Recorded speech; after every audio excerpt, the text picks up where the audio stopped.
Prime Minister Nikol Pashinyan issued a statement on Monday noting that Artak Davtyan is considered to have been appointed by virtue of law Chief of the General Staff of the Armed Forces of Armenia. On March 10th, the Prime Minister has submitted a proposal to the President to appoint Davtyan to the said post, also attaching a respective draft decree. But on March 11th, the Prime Minister's office received the President's objections to this draft. The objections submitted by the President, however, were not accepted by the Prime Minister, about which a letter was sent to the President on the same day. And as per the Prime Minister's statement on Monday, taking into account the fact that the President did not sign the draft submitted by him and did not apply to the Constitutional Court within the time frames set by the law on military service and the status of a soldier, guided by the Constitution as well as the said law, Artak Davtyan is considered appointed by virtue of law to the post of Chief of the General Staff of the Armed Forces of Armenia as of Monday.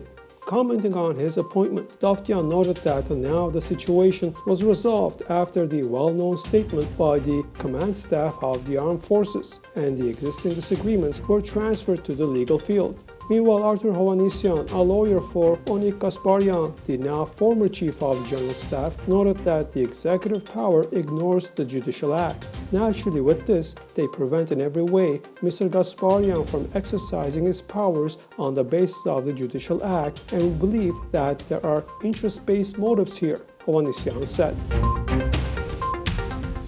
The Artsakh Nagorno-Karabakh Defense Army has reported that 192 more soldiers, reservists and volunteers had fallen during the recent battles for the defense of the homeland. According to the official data published by the Artsakh Defense Army, the number of such casualties from the Armenian side has now reached 2,624.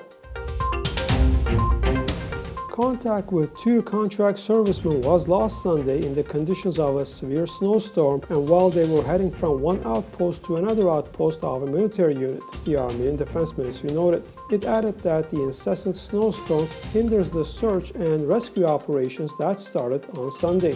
All the necessary measures are taken to find these soldiers. The planned search in Hadrut region of Artsakh for the remains of the soldiers fallen and for those still missing during the recent hostilities was postponed Monday due to low visibility. A total of 1,518 bodies have been retrieved so far as a result of the search operation since the ceasefire was established in November 2020.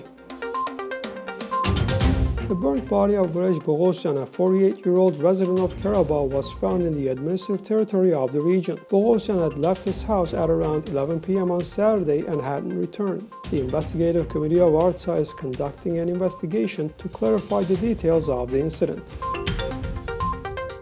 Armenian POWs tortured by Azerbaijan may amount to crimes against humanity, the Armenian Ministry of Foreign Affairs spokesperson Anna Nagdalyan noted. The Human Rights Watch documented large-scale war crimes committed against the Armenian prisoners of war, she added. The report establishes that a number of Armenian soldiers were last seen in Azerbaijan's custody and Azerbaijan has failed to account for them. This indicates a high probability of large-scale enforced disappearances not only among soldiers but also captive civilians. The continued captivity of Armenian POWs and civilian hostages after 4 months of ceasefire clearly demonstrates that the violations of international humanitarian law by Azerbaijan are ongoing.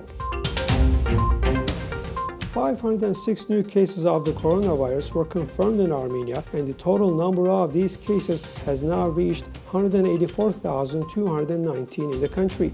Also, 12 more deaths from COVID-19 were registered, making the respective total 3,360 cases. 3 more cases of coronavirus patients dying from some other illnesses were recorded in Armenia in the past day, and the corresponding overall death toll in the country is 860 now. The number of people who have recovered over the past 1 day is 432, and the total respective number so far is 168,721.